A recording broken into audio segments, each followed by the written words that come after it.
Tenemos vía Skype, de nuevo, utilizamos las nuevas tecnologías para poder hablar, en este caso, con Isabel San Sebastián. Isabel, bienvenida a Córdoba TV, gracias por atendernos. ¿Qué tal? Bien hallada, un placer estar. Me gustaría más estar allí con vosotros en Córdoba, pero bueno, ¿qué le vamos a hacer? A nosotros también nos gustaría, Isabel, tenerte aquí sentada con nosotros en nuestro espacio, pero bueno, en cuanto pueda ser, yo espero que vengas para estar aquí también con nosotros, ¿de acuerdo? Exacto, hecho.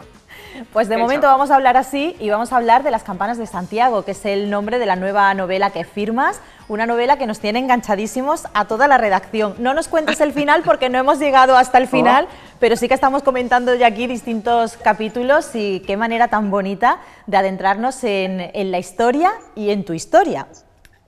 Muchas gracias. Es una novela, efectivamente, es una novela trepidante. Me comentan muchas personas que se han visto atrapados por ella desde la primera página y que no la han podido soltar. Y es una novela histórica porque relata efectivamente el episodio del saqueo de las campanas de Santiago por parte de Almanzor, de la destrucción de la ciudad de Santiago y de buena parte del territorio del Reino de León, y del transporte de esas campanas desde Santiago hasta Córdoba a hombros de cautivos cristianos. La historia tiene dos protagonistas: Tiago, un herrero, un joven herrero, capturado en esa ceifa y obligado a cargar con una de esas campanas hasta Córdoba, y Mencía, su joven mujer, quien consigue huir embarazada de una criatura. Y a partir de ahí arranca toda una serie de peripecias, de aventuras, que convierten esta novela en una novela histórica, sin duda, pero también en una novela de aventuras, de supervivencia, de amor, de lealtad, de traición. En fin, es una novela, yo creo que muy viva, muy aventurera, como digo, muy trepidante. De todas las mías, la que más, y no os puedo contar el final, porque el final es muy sorprendente. Así no, que, por favor, que no queremos spoiler, no queremos spoiler, que como te digo, aquí estamos, estamos de la redacción, estamos todos enganchados. Mira, os la enseño. Ahí exactamente, ahí tenemos esa portada. Aquí. Ahí, Las campanas de Santiago. Está yendo como un tiro, además, como un cañón. Muy bien, me tiene muy contenta, mucho trabajo, pero merecía la pena. Y a los cordobeses, además, yo creo que les va a encantar, porque Córdoba es una de las protagonistas de la novela. La ciudad de Córdoba en el año 1000, en su momento de máximo esplendor, es una de las protagonistas de la novela. Cierto, además tenemos a Córdoba, como tú bien estás comentando, como una protagonista más, que no siempre ocurre. Hay veces, bueno, pues que las novelas te sitúan en un punto, pero no llega a ser ese protagonista que sí tenemos en Córdoba. Es que la podemos sentir. Yo creo que sí. Yo, antes de sentarme a escribir, recorrí, bueno, ya conocí a Córdoba, he estado muchas veces, es un placer siempre ir a Córdoba, pero recorrí la ciudad de la mano de mi buen amigo Pepe Calvo Pollato. Me llevó a ver, por supuesto, la mezquita, las murallas, me llevó a ver la Córdoba califal, los escenarios que yo luego describo en la novela, y me explicó esos escenarios, que es muy importante. Así que cuando mis protagonistas viajan, entran, primero se sorprenden viendo Córdoba desde la distancia, antes de entrar, de traspasar una de sus puertas.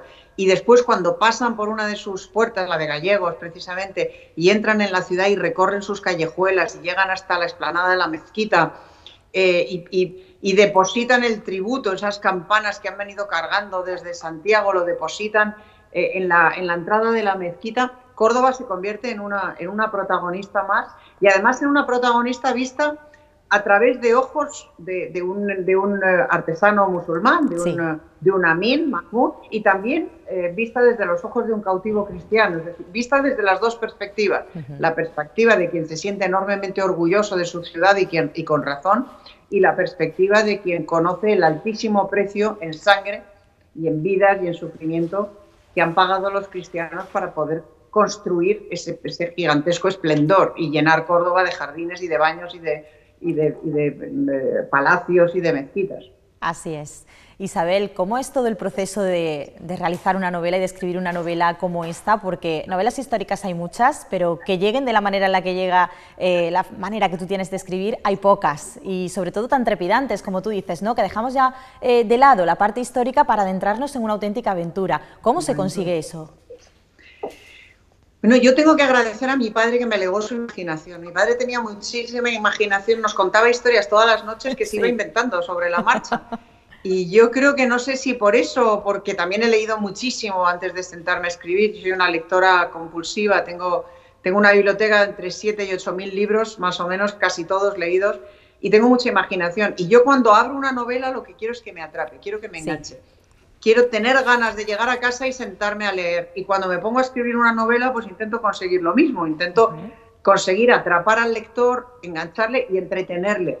El hecho de que sea histórica, digamos que es lo de menos. Sí. Yo intento ser muy rigurosa con la ambientación histórica, pero es lo de menos. Lo demás es construir una historia que atrape, que enganche, que emocione, pues eso, que te lleve a olvidar lo que estás viviendo y lo que estás haciendo para sumergirte en esa historia. Por eso yo digo que mis novelas son máquinas del tiempo, en las que yo quiero embarcar al lector y llevarlo a vivir una peripecia que lo mantenga absolutamente sin aliento desde el principio hasta el fin. Como eso es lo que yo busco cuando empiezo a leer una novela, pues también es lo que intento hacer. Y en este caso, según me dicen muchos lectores, lo he conseguido, así que estoy muy contenta. Efectivamente, lo has conseguido. Que por cierto, el trato con los lectores, ¿qué tal ahora? Porque también nos hemos tenido que adaptar a esos encuentros digitales y virtuales que hemos visto que tú has tenido alguno que otro. He tenido algunos, agradezco muchísimo el poder tener esos encuentros vía Instagram o vía Skype o vía FaceTime o a través de las tecnologías Zoom, etcétera, sí. Pero no es lo mismo, no es lo mismo. Claro. A mí me gustan mucho las ferias del libro, me gusta hablar con mis lectores, me gusta que me expliquen qué es lo que les ha gustado, qué es lo que no les ha gustado, cuáles son los consejos que me dan, y eso cara a cara no es lo mismo que hacerlo a través de una máquina. Bueno, pues la pandemia nos impone este confinamiento, nos impone estas medidas de precaución y gracias a Dios la tecnología nos brinda herramientas para poder suplir la ausencia de trato personal, pero no es lo mismo. Yo estaría infinitamente más feliz contigo sentada allí y además pudiendo haber recorrido otra vez más Córdoba. Que aquí, ¿no? Pero bueno, es lo que hay. Y ya que hay que estar confinados en casa, pues mira, con una buena novela parece que... Se lleva mejor. Se lleva mejor. Se lleva mejor. ¿Has notado incremento de lectura en este tiempo? Porque, bueno, los que somos lectores empedernidos no necesitamos una pandemia para coger una novela y devorarla. Eso ya te lo digo yo, que soy lectora empedernida. Pero sí que es cierto que hay mucha gente que se ha adentrado en el mundo de la literatura a raíz de estar en casa, no saber qué hacer, el no poder salir y decir, bueno, pues voy a leer. No sé si eso también lo has notado tú. Yo lo he notado, yo misma leo muchísimo más porque tengo más tiempo, aunque ahora me voy a poner a escribir otra novela, ya no tendré mucho tiempo de leer porque tendré que estar escribiendo, pero durante estos meses he leído mucho y es verdad que las editoriales durante los 2 primeros meses de la pandemia vieron sus cifras de ventas hundirse, el sector se hundió un 80% en 2 meses, pero enseguida empezó a remontar y ahora ya prácticamente ha recuperado el 95% de lo que se había perdido y estamos en cifras muy similares a las anteriores a la pandemia. Es decir, que la gente ha vuelto a leer. Lo que pasa es que es verdad que existen los problemas económicos que existen, etcétera, etcétera, ¿no? Pero sí, la lectura se ha convertido en un refugio, en un refugio de primer nivel ante este riesgo y ante este miedo que hay a salir a la calle, que por otra parte que no hay que tenerlos. Yo creo que hay que seguir yendo al cine, hay que seguir yendo al teatro.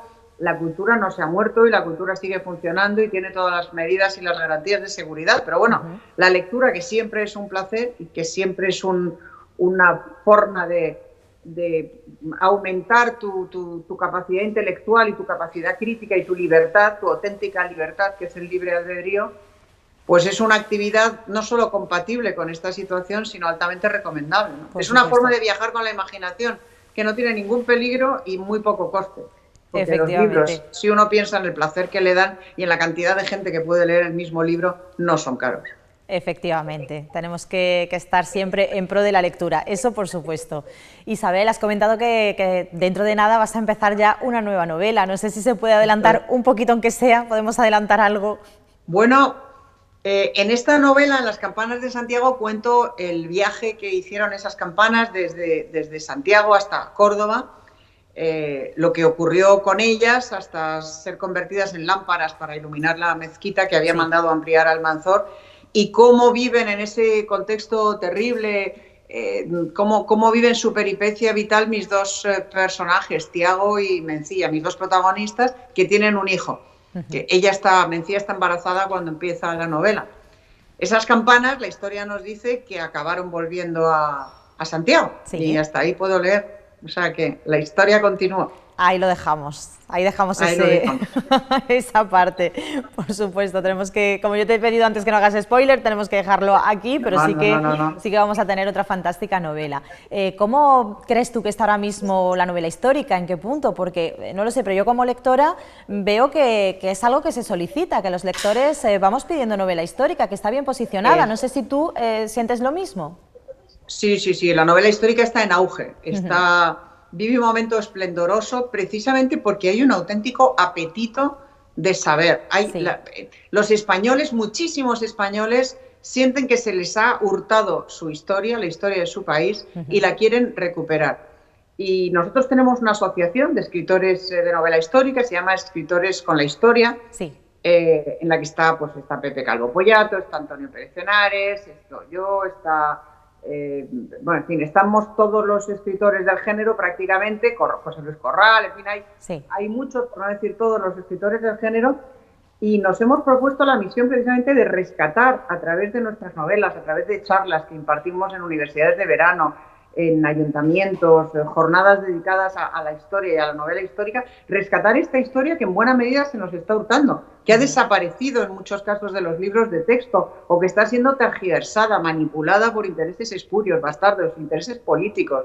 Por ejemplo, el periodo en el que yo me he especializado y que disfruto mucho novelando, la Reconquista, se ha convertido en una especie de empresa vergonzante, de la que hay que avergonzarse, como si hubiera sido algo negativo para España y para la historia de España el haber recuperado el territorio de la España visigoda, es decir, las raíces cristiano-romano-visigodas de España, de la península ibérica, gracias a las cuales hoy estamos en la Unión Europea, en el mundo libre y democrático, y no en otro mundo en el que a mí, desde luego, no me gustaría estar, ¿no? Aunque solo sea porque soy mujer, y además me gusta la libertad y me gusta la democracia. Es decir, que como existe una conciencia cada vez más clara de que se nos está hurtando la historia, de que se está manipulando esa historia con un sesgo político muy concreto y en algunos casos con intereses bastardos de fragmentación, de creación de falsas historias nacionalistas o destinadas a arrimar el agua al molino nacionalista o separatista, pues entonces ha renacido el interés por la novela histórica, que está viviendo un momento auténtico auge. Novela negra y novela histórica son los géneros más vendidos ahora mismo. Sí. Y bueno, ya te digo que es un género, desde mi punto de vista, perfecto, porque aúna mis dos pasiones, que son la historia y la literatura. La novela histórica te permite recuperar la historia a través de un mecanismo ameno, entretenido y hermoso, que es la literatura, que es novelarla. Novelarla, por supuesto, con un gran rigor, por lo menos en mi caso, con un gran rigor y respeto por los acontecimientos históricos, pero al mismo tiempo con un gran respeto por lo que es la novela, es decir, por hacer porque sea entretenida, porque sea trepidante, porque sea emocionante, porque no sea un ensayo o un modo de ensayo, o un ensayo frustrado, sino que sea una novela que deje un pozo de conocimiento histórico. Por supuesto. Ese conocimiento histórico se basa en una gran documentación que no tiene otro tipo de literatura, que sí la tiene la buena novela histórica, y en este caso, ¿cómo es el proceso de documentación de esta novela de la que estamos hablando contigo?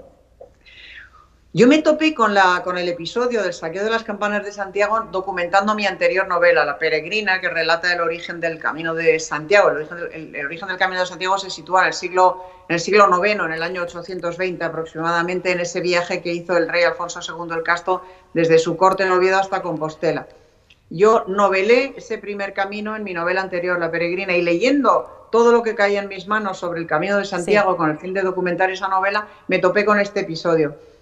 A partir de ahí me pareció que era un episodio absolutamente novelable, un episodio muy rocambolesco, este saqueo, este cargar con las campanas desde Santiago hasta Córdoba, que se dice pronto, a hombros de cautivos cristianos, etc. Y empecé a documentar ese periodo, el final del siglo X, el primer milenio, que además es un tiempo muy atractivo literariamente porque muchos cristianos en aquel momento pensaron que había llegado el fin del mundo, que al cumplirse el primer milenio el demonio sería liberado de sus cadenas, tal como había profetizado el libro del Apocalipsis de San Juan, destruiría el mundo y llegaría al juicio final.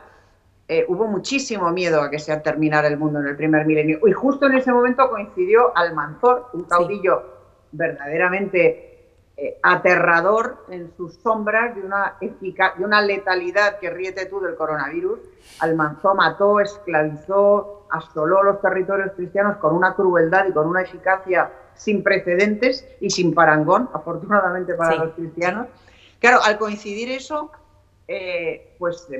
tenía yo todos los elementos para una novela. ¿Cómo la documenté? Leyendo mucho sobre ese periodo, leyendo sobre las campañas de Almanzor, leyendo sobre la historia del Reino de León en ese momento, recorriendo los escenarios, recorriendo Córdoba con mi amigo Pepe Calvo, que me llevó, como te decía, a ver distintos lugares, recorriendo la ciudad de Santiago de la mano de un catedrático de historia medieval, que hizo lo mismo, me ilustró sobre dónde estaban las murallas, dónde estaban las torres de vigilancia, por dónde había llegado la hueste de Almanzor, etcétera, etcétera.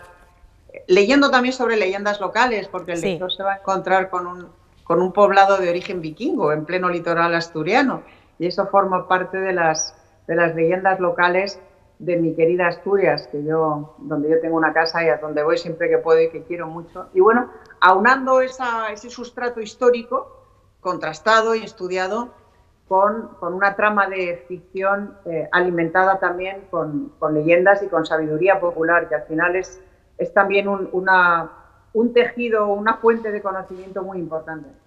Por supuesto, una fuente de conocimiento que además podemos encontrar también en tu novela, la cual nosotros invitamos a que todo el mundo se adentre en ella, porque es una parte de la historia que no es tan conocida como otras y que además tiene a Córdoba como protagonista. Se unen dos tierras mágicas como son Galicia y Andalucía, en este caso Santiago y Córdoba, y hay que disfrutar de ese viaje por medio de tu novela, Isabel. Pues muchísimas gracias. A mí me gusta decir que es una máquina del tiempo, que es una máquina de tiempo en la que va a embarcar el lector y se va a ir a vivir un viaje trepidante, trepidante. Se va a olvidar de todo, garantizado. Cierto. Y con los tiempos que corren no está mal, olvidarse un ratito. Hombre, es un regalo, eso es un regalo hoy en día. Exacto, exacto. Isabel San Sebastián, muchísimas gracias por estar con nosotros esta mañana aquí en Córdoba TV. Te invitamos a que en el momento en el que puedas vengas aquí, que nosotros también queremos recorrer Córdoba contigo, ¿vale? Ojalá, prometido. En cuanto se pueda, ahí me tenéis.